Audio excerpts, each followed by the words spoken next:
family. Have y'all had a chance yet to watch Water Slide by Janelle Mońae? The official video has been out for a few days. And man, I'm sitting with it. First of all, I love, just this visual, of seeing larger bodies, taking up space in this way on this type of platform. And just how impactful it can be when it's done correctly and when it's done consistently. And I'm really happy, for one, to know that there is some,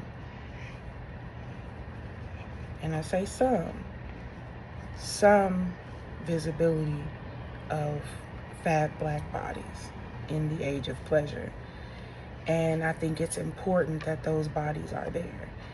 And I want to take us back to, so a few weeks ago, I shared a post and I was curious about whether or not the age of pleasure actually includes visibility of fat black queer femmes. When we say fat black femmes, I think we all know, we can understand, we now see some visibility of larger bodies, right?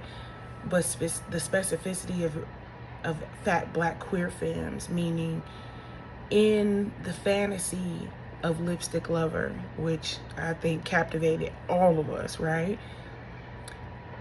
In the fantasy of Lipstick Lover, there are no fat bodies represented in a way of desire, in a way of connection, right? Like it's all, there's one larger body person in the video, and it's an elder woman.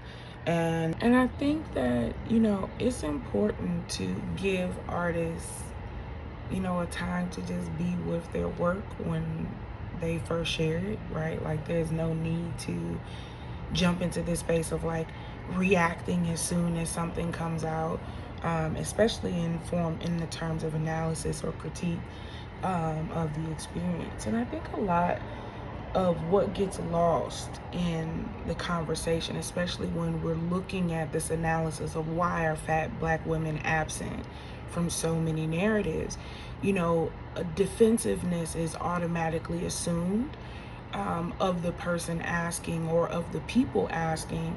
And there's this, sense of, well, why do you need to be included in everything in order to be secure in yourself? And that was one of the questions that I found to be so interesting that was asked so many times throughout the post that, I shared a few weeks ago. And so if you're wondering why is this, one of our topics for Sunday, a few weeks ago, I shared a post where I was asking, are fat black queer femmes a part of of Janelle Monáe's Age of Pleasure? And this was in response to Lipstick Lover. Video is it's amazing. It's beautiful. It's beautiful in its right. And I don't think that anyone that has critique of the absence of fat black women are saying that there's anything wrong with the women that are in the video, right? Or the people that are in the video, right? But it is a question of why is it that when it's a fantasy of desire, why is it that when it's a fantasy of belonging or lust or a coming out or a certain experience around our sexuality, do we often see that fat black women are not included in this story? And then to get more specific within the queer community, femininity and queer dynamics, why are fat Black women often missing in those narratives as well, right? Like I mean, like, not just calling one person that you know, but like literally doing the research to find multiple people that hold that same identity, that also, you know, show up in that space of the fat Black community, fat Black feminine spectrum community. You know, who are you calling, and how are you building that list? How are you making sure that more people are being seen, and that it's, you know, not just a checking off of the box and saying like, oh, we got someone, you know what I mean? But it's like, how are we cultivating a space that where we allow and we invite this community to know that they also belong here too, and that there are people in that community that intersect with the queer community as well. So, you know, it's an ongoing conversation. Like, this is not something that I started. This is not something new. This is a conversation that's been going on for quite a while. And even in, you know, we're talking about as far back as 2014 and beyond, when, you know, we were first sitting down to, you know, conceptualize of our short film Sex is a God thing. One of the things that I really was longing to see was, one, a queer dynamic, and two, a queer dynamic between Black people that also included a larger body film, right? Where I didn't have to kind of, you know, visualize myself into the image when I'm looking at it, but I actually see myself, right? I actually see a representation of myself. And what we see missing in Lipstick Lover is an absence of fat Black women. It is intentional, it seems, that there are no fat Black femmes in this space. And at this point in history, it's just disappointing, right? It's just disappointing to feel like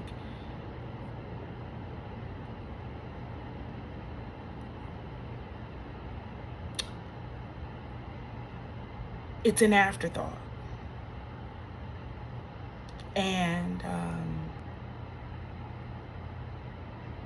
And so we wanted to create this space, and, you know, to 2014 and ongoing, you know, where we could center a character of a fat Black femme as the central part of the narrative, and not just the fat funny best friend, or the talented fat best friend, or just a fat body in the space to check off a box.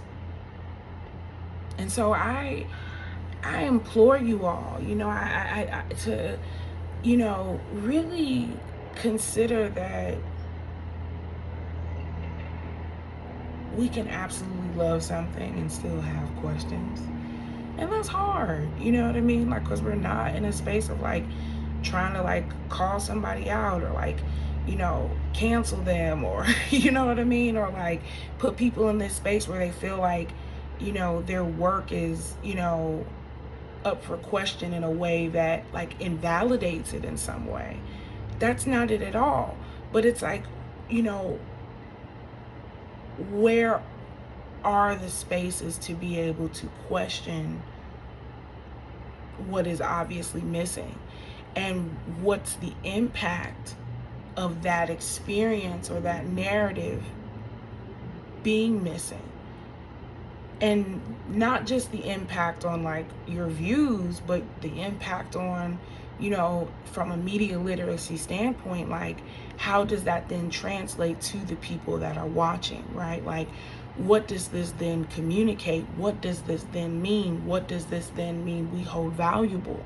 And when we are willing to acknowledge that, then it's like, you know, it's one thing to create it and there's no representation of larger bodies, and you state that explicitly, and why.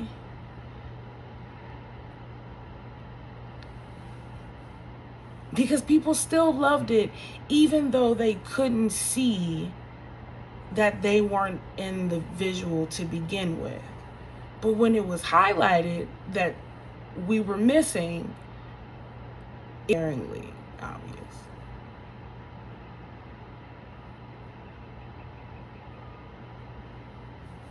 So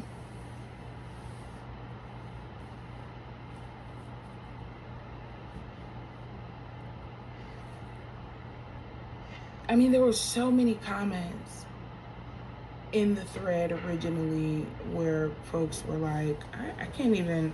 There's so many beautiful comments here. You know, some unfit Christian is saying, you know, ask the necessary questions because the aesthetic was certainly a choice. You know, the Sufi of South Shore, even if Janelle Monáe's video reflects their sexual desires, partnership preferences, desire is 100% not neutral.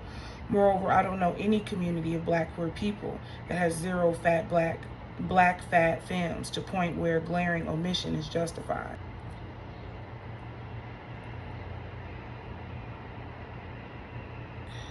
So incredible.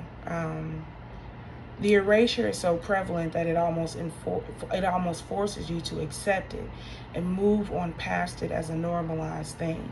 I love the visuals, and as a queer babe, it did things to me that I appreciate. However, the disappointment I'm not seeing one fat body, not even a curvy bag, is so worrisome. I'm trying not to internalize it. I'm so happy to hear this discussion because until this post, I didn't recognize the lack. It may be a subconscious thing that I'm never being represented, so I have tuned my eye to being seen, although that's, oh, I see. It may be a subconscious thing that I'm never being represented, so I have tuned my eye to being seen, although that's 100% important. We are so used to, as fat black women and fat black feminine spectrum people, having to do the visualization work on our own of seeing ourselves as a part of an experience because, you know, people are not ready, willing, able to, you know, kind of take that leap and do that type of inclusion work, you know, in their art, you know, because of what a challenge is, or because of, you know, what feedback or pushback they'll get, you know what I mean? Like, there's a lot of, you know, historical implications within, you know, corporate art, so to speak, you know, around actually embracing inclusive practices in the way that the work shows up for distribution, right? Not just the way in which the work shows up, you know, in the creative process and then morphed into something else, you know, once it becomes public. We're talking about through and through. And so, you know, what are some of the things that I suggest? If you're wondering, you know, okay, so yeah, there's the critique that, you know, there aren't more black feminine spectrum people and black fat feminine spectrum people specifically included in these processes from the beginning, right? Like with the launch, like in this instance, with the launch of Lipstick Lover being the first visual and the leading imagery that we had for this age of pleasure, you know, with fat black feminine spectrum people not being included in that,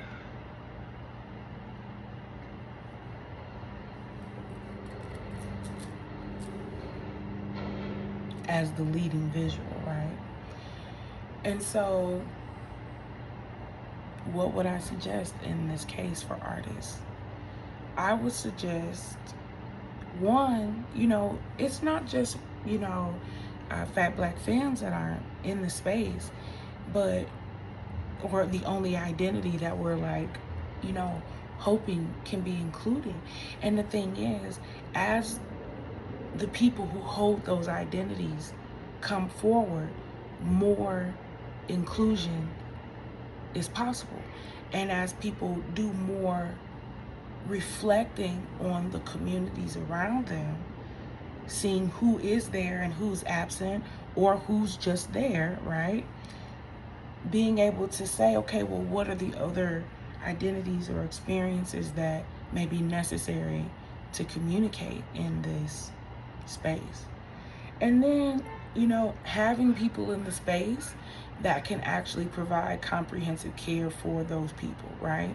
Because when we're thinking about the violence that is aesthetic in Hollywood and how it literally destroys people's sense of self and well-being, and we hear all of these stories, countless stories back to back of actors feeling inadequate, not working for years, having had directors or choreographers or whatever say really fucked up shit to them. Like, it's just an age-old tale, right? Like, so if we're going to be including more people with different identities and different abilities and different experiences than our own, right, than who we're used to creating space for, you need to make sure you have people in the space who can provide comprehensive and wraparound support for those people as well. So that means that those people need to also hold the identities of the people that you're inviting into the space. I.e., if I'm calling in a group of pandas, I'm not going to get a group of giraffes to be the liaisons for the pandas. I'm going to get some other pandas and maybe a giraffe or two to be able to be liaisons.